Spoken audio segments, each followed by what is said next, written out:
প্রতিটি মানুষের জীবনে থাকে কুয়াশা ঘেরা বাল্যকাল, থাকে হাজার হাজার জমানো স্মৃতি। এই স্মৃতি একই সঙ্গে মধুর ও বিষাদের, একই সঙ্গে সুখ এবং দুঃখের। তা এক বিস্ময়কর ভালোবাসার জগৎ।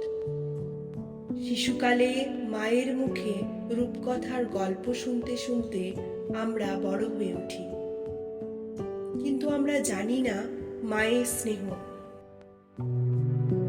শাসনে বেড়ে ওঠা সেই শিশুকালই আমাদের অজান্তে একটি রূপকথার জগৎ করে তোলে। আমরা বড় হয়ে সেই রূপকথার জগতে বারবার ফিরে যেতে চাই, আশ্রয় পেতে চাই মায়ের কোলে। ভালোবাসার মাধুর্যে সেই স্মৃতিগুলো অলৌকিক হয়ে ওঠে। মা এমন একটি শব্দ যা ভেঙে দিতে পারে বাস্তব আর অবাস্তবের সীমারেখা, লৌকিক অলৌকিকের ধারণা। বাস্তব ও রূপকথার জগৎ একই সঙ্গে আমাদের সামনে এসে দাঁড় করিয়ে দিতে পারে মা।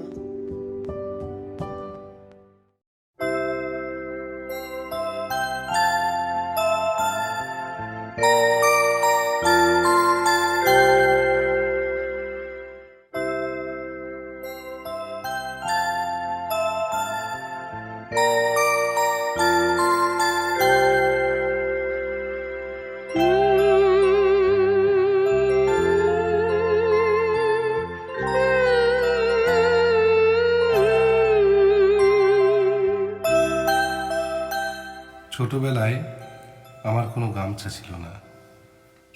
নিদেন পক্ষে গা বা মুখ মোছার জন্য এক টুকরো কাপড়। সকালে ঘুম ভেঙে ওঠার পর চোখ মুখ ধুয়ে সেই আঁচলের খোঁজ চলত। সারা দুপুর অক্লান্ত আমরা ঘেমে নিয়ে একসার। সেই আঁচল আমার সারা শরীরের ঘাম শুষে নিত। স্নানের পর সেই আঁচলই আবার মুছিয়ে দিত আমার ভেজা শরীর।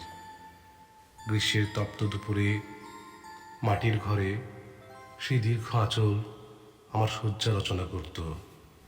গুনগুন স্বরে ভেসে উঠত খোকা ঘুমানো পাড়া জুড়োনোর গান।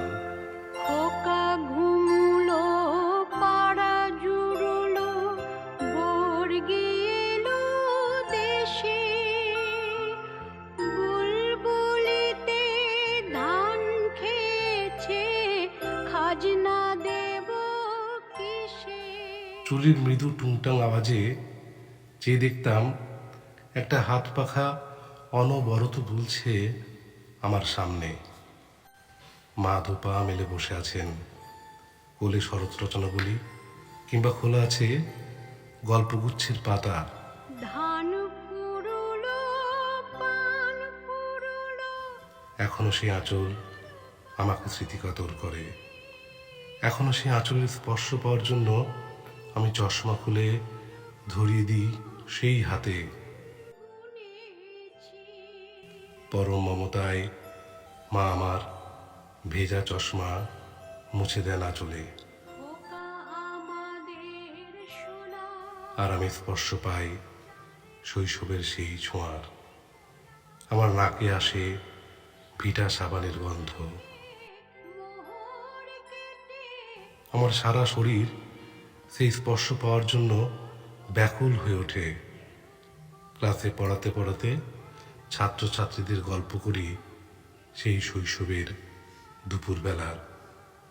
মা কিভাবে শরৎ রবীন্দ্রনাথকে জেনেছিলেন। আমি তখন ওদের শিক্ষক নয়, গর্বিত মায়ের সন্তান।